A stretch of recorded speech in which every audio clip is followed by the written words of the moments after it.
ek in die sitplek neem, of die musiekspan sê dankie, altyd lekker om saam met hulle te bedien, en lekker om die naam van die Here groot te maak.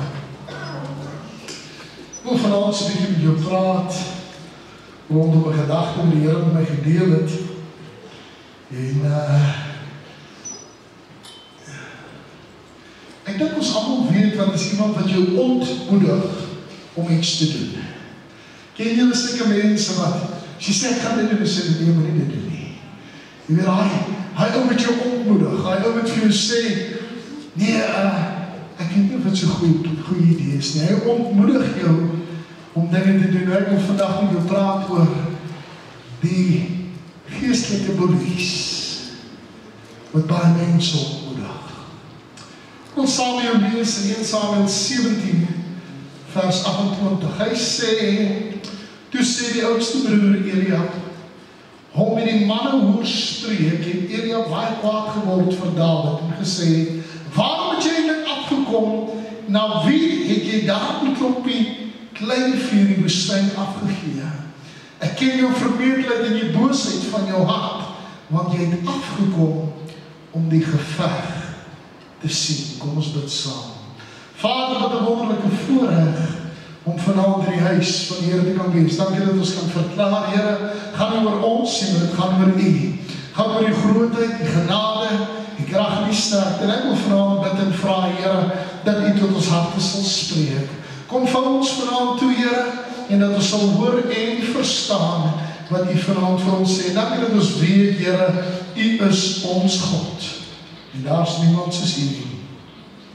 Aan U kom toe al die lof en al die eer en al die aanbidding van ons harte in die kosbare naam van Jesus Christus.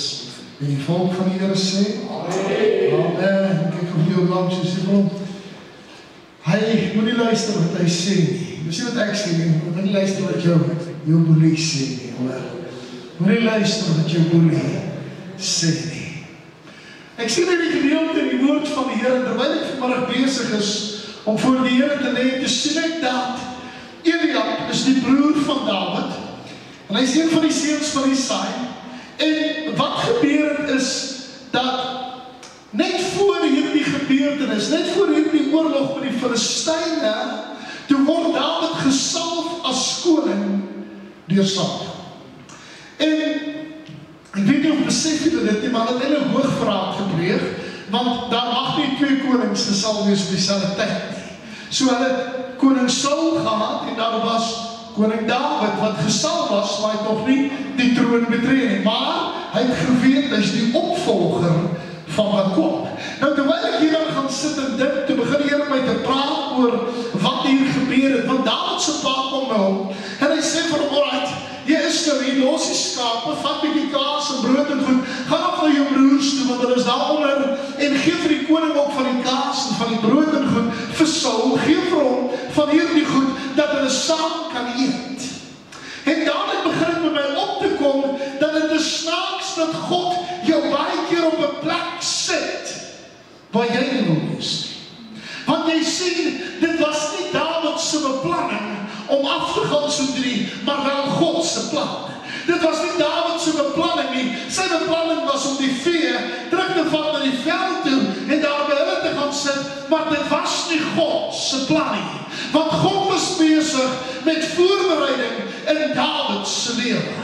En dit is nog snaaks dat toe hy daar aankom, toe is die eerste ding wat gebeur is die reus met die naam van Goliat uitgekom en hy het God uitgedaag en hy het die volk uitgedaag en gesê, as ek wen, is julle ons slawe, as julle my wen, is ons julle slawe. En dadelik kom hierdie ding in my hart op, want Dawid kom net op die regte tyd daaraan. En wie het die snaakste van alles, God wil Dawid vat en hom verhoog van sy posisie waar hy sit as 'n skaapoppasser, wil hy hom verhoog na die leerowerste van die weermag toe. Maar wat gebeur?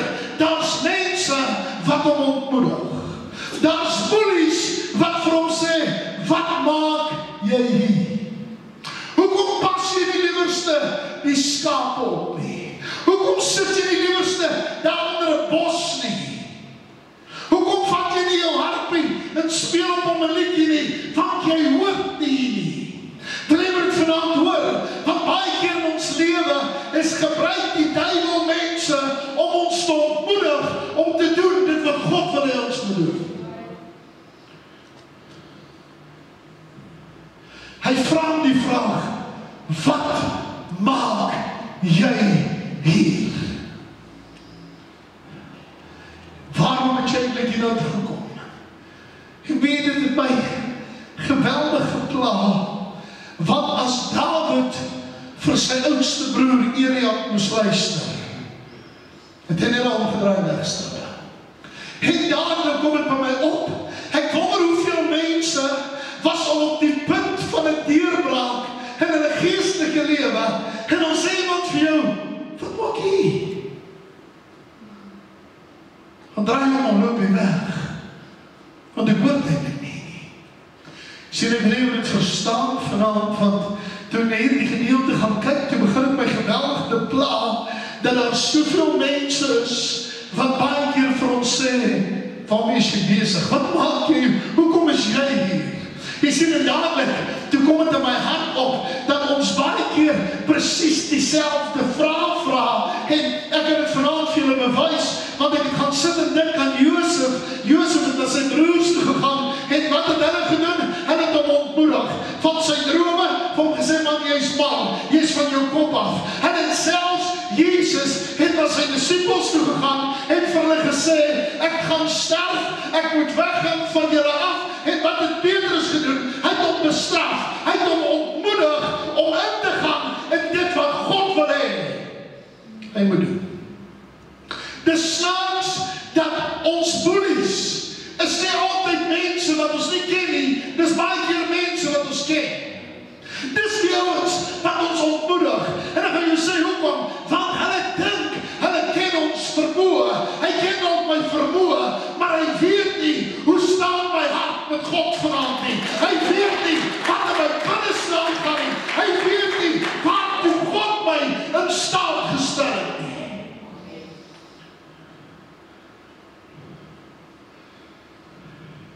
Dis snaaks dat ons baie keer mense kry wat ons ontmoedig.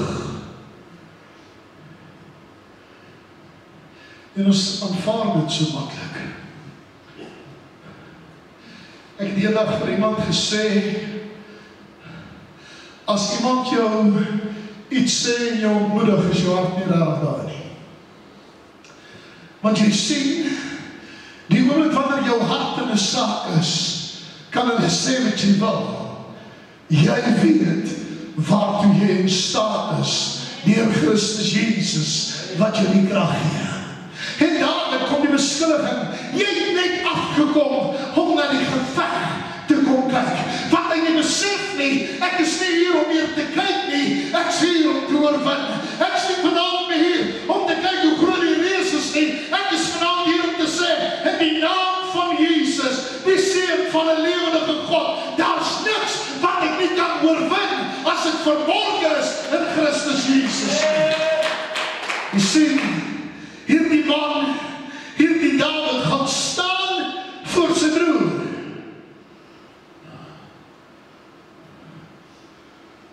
En wat maak 'n ou boet? Wat maak jy? Vat jou kaas en jou broodjies en goed, gaan terug in jou pad, ja.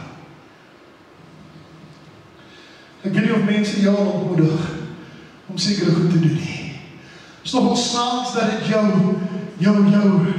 jou selfbeeld afbreek na nul toe nie. Het is nogal snaaks dat hulle baie keer jou persoonlik aanval as gevolg van die feit op wat hulle sien. Maar jy sien, ek wil jy moet vanavond besef, baie keer sien mense dinge raak wat ek nie eers raak sien nie. Maar ek kan jou die waarborg gee, God sien dinge raak wat mense nie raak sien nie. Want as God my op 'n posisie sit, as God my in 'n plek sit, as God my daar kry, is daar 'n rede daarvoor. Wat as Dawid gesê it's not my giant to fight. Ek het net om brood en kaas aflaai. Nee, jy moet maar beklei, ek sal kyk. Wat as hy gedoen het, wat sy broer sê? Wat as hy gedoen het, dit wat sy broer mee beskuldig het, dan kan ek jou die waarborg gee, hulle was onder slawerny. Maar God het 'n plan gehad met Dawid se lewe. God het gesê, ek het 'n plan. But you need to show up at the right time, at the right place.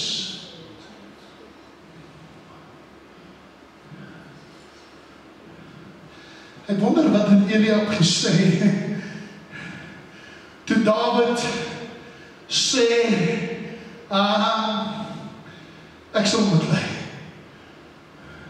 Dink hy sy mond so toegedruk om sy shut up.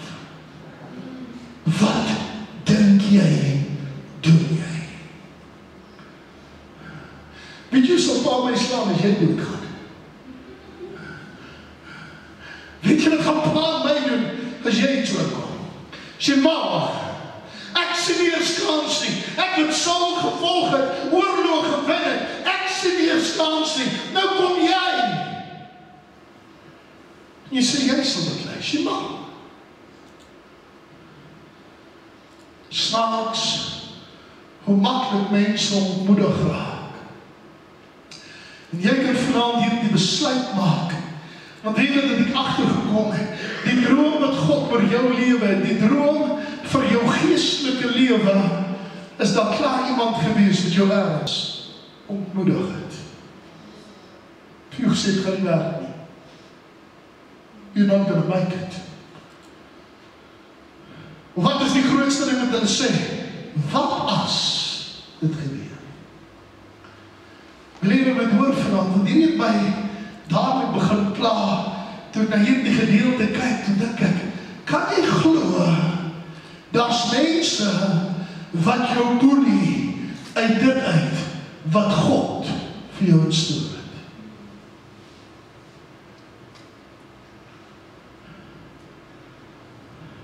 En dan kry jy die ander mens, die souls, wie jy moet leid, sure, kom skien ek gaan vir jou pakklere. Kom strek vir jou wapen, kom strek vir jou helm, dat jy dan net lyk soos 'n soldaat. Hy is bereid om sy vryheid op te gee, omdat hy iemand anders gaan vertrou. Ek weet nie van jou vanaand nie, maar as dit my vryheid is, weet ek nie of ek iemand anders maklik sal vertrou met hierdie groot opdrag nie. As Saul dan regtig die koning is wat hy sê hy was, hoekom het hy nie opgestaan? Want jy sien, God het nie 'n afspraak meer gehad met Saul nie. Hy het Saul verwerp, maar hy het Dawid aangeneem. En wat sê dit vir my? God het na Dawid gekyk en gesê, hierdie is jou fight. Hierdie is wat jou op die map gaan sit. Kan ek vanaand vir jou iets sê? Wat as God jou vanaand sê, hierdie is wat ek vir jou wil hê jy moet doen? Want dis wat jy op die mat gaan sit.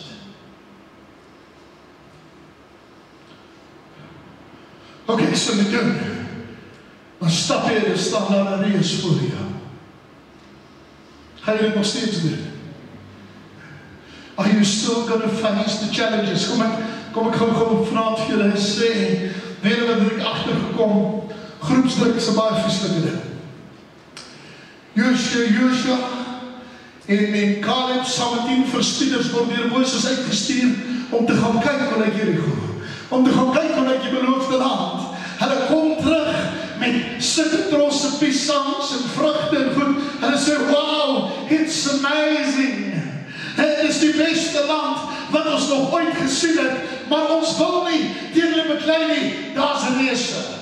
Die seuns van Enak is daar. 2 manne sê, kom ons wandel, want God sê, dit is ons sin, ons kan dit in besit neem. Die ouens sê nee. Wat maak groepsdruk? As dit seker nie vir ons te doen nie. Snaaks, dat mense baie keer 'n second stap het, of hy volledige seggenskap oor God se droom vir my lewe.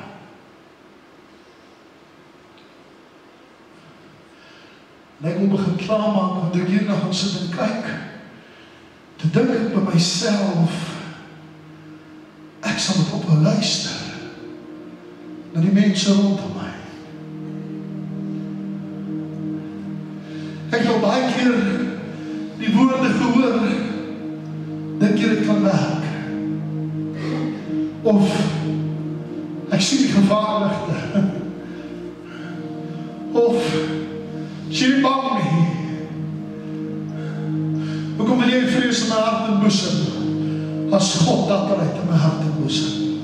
Hoekom wil jy my afsit van die plan af, as God my die plan gegee? Hoekom wil jy my wegjaag van dit af, wat God my voorgeroep het?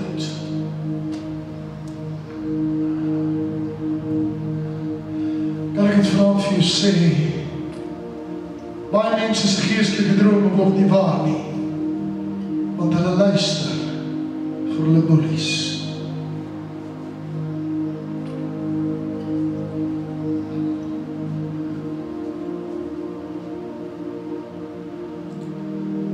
Ek het nie vanavond 'n panserpad nodig om oorwinning te behaal nie. Ek het nie vanavond 'n swaard en 'n skild en 'n spies en 'n lans nodig om reëse te verslaan nie. Ek moet net weet, dis God se plan. Jy sien, ek het vanmiddag gekyk na so 'n videoklip van 'n klomp skape wat aan die veld staan. En hulle vat 5 mense om presies dieselfde woorde te sê wat die herder sê wanneer hy hulle roep. Hulle na aankom, man, dit klink amper dieselfde. Hy skape kyk nie eens op nie. Hulle staan in vreemd. En die laaste een wat opkom is die herder, en hy gaan staan en hy begin, en hy gee die skreeuw wat hy altyd gee, en hy skreeuw, tika, tika, tika, en die skape kyk op, en hulle begin te blaar, en toe een nader begin hardloop, toe hardloop almal nader. En dadelijk kom het by my op, daar word het geweet hoe om te reageer, want hy die herder sy stem geken.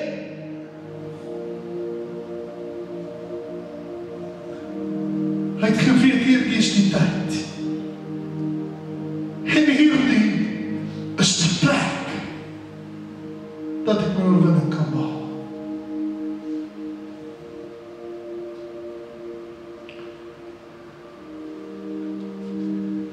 Ek het baie keer gewonder,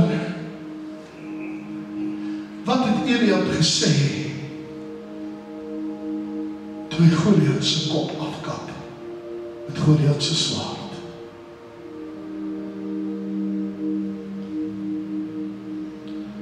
Snaaks die ouens wat jy ontmoedig, is die ouens wat altyd vir jou sê, ek het geweet nie kan dit. Is dit nie so nie?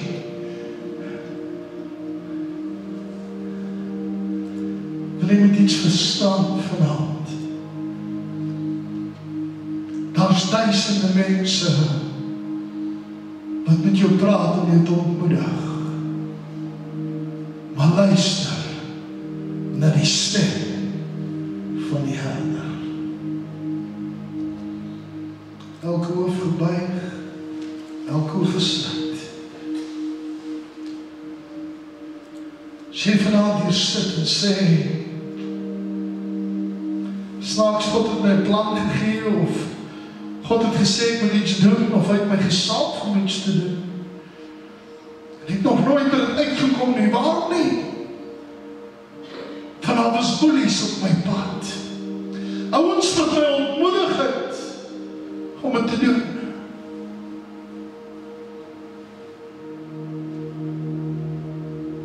Om enige boelie te oorwin,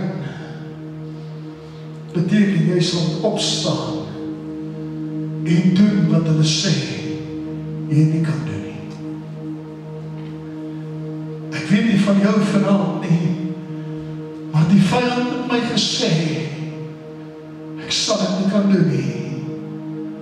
I'm here to make a proclamation. I can and I will through Jesus Christ who strengthens me. As jy vanaand hier sit en sê, Here, ek weier om verder te luister na hulle wat my ontmoedig. Ek wil begin luister na die stem. Vat my na die plek toe van my oorwinning. Vat my na die tyd en die regte oomblik. Here, as ek daar kom, weet ek mense gaan sê, jy is mal, jy kan dit nie doen nie. Waarom dink jy? Hoekom dink jy kan?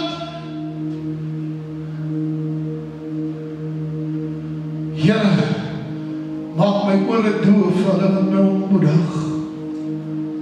Maar laat my luister na die stem van die Herder. As jy vanaand so voel, wil jy nie jou hand opsteek na God en ek wil saam met jou bid vanaand. Dankie vir die hande wat reg oor die gehoor opgaan. Wil jy vra as jou hand opgesteek, sal jy saam met opstaan. Ek wil graag saam met jou bid vanaand. Onse Vader, wat in die hemel is, ek wil vanaand kom en eerstens sê, Here, ek is jammer dat ek toegelaat het wat anders sê gemaak het, dat ek nie die oorwinningsplek kan inkom of ingekom het wat U vir my daar gestel het nie. Ek wil vanaand kom en bid en vra, Here, gee my nog 'n kans. Here, gee my nog 'n kans. Maak nie saak hoe groot die reus is of hoe groot die uitdaging is nie. Ek is bereid om te sterf, maar gee my nog 'n kans.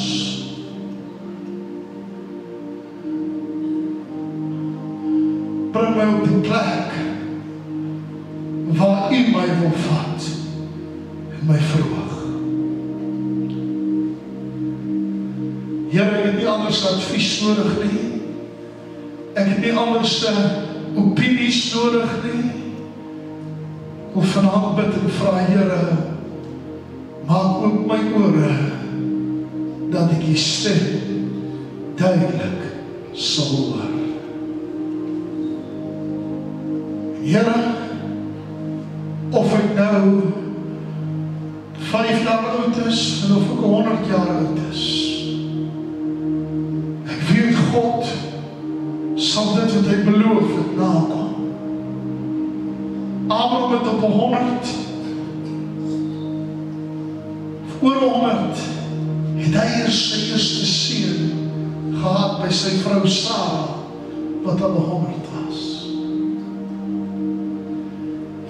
En Here, ek staan vanaand op en ek sê, maak stil my boelies se monde in my ore. Ek wil doen en sê wat God wil hê moet doen. Dankie Here dat ek weet, as ek reageer op die stem, sal ek oorwinning op oorwinning op oorwinning behaal. Ek eer U daarvoor in Jesus wonderlike naam. Amen en amen. Ek wil die sitplekke neem, terwyl die musiekspan na vore kom, tot ek die laaste gedagte met julle deel.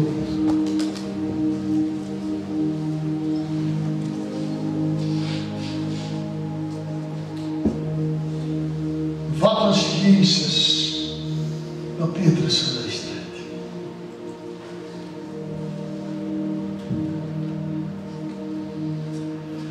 Dan was die kruis dalk nooit. Dan was daar die verlossing vir my en jou nie. Dan was daar die genade vir my en jou nie. En partykeer moet ons boelies se monde stil maak. Is nogal snaaks. Die ouens wat jy die meeste advies gee, is die ouens wat die minste weet.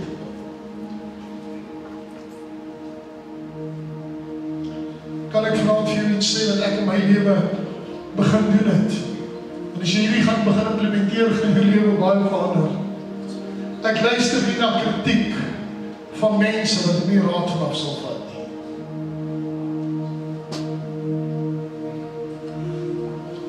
Van daar duisende boelies wat jy sal moedig. En as net 'n paar mense wat wil hê, jy moet suksesvol wees. Kan ek vanavond vir jou sê, God het jou geroep om 'n oorwinning te lewe.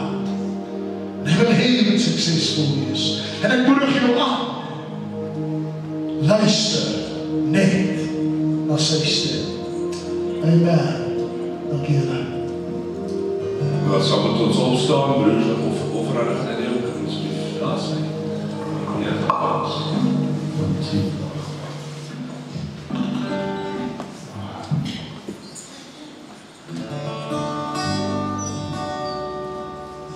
Behold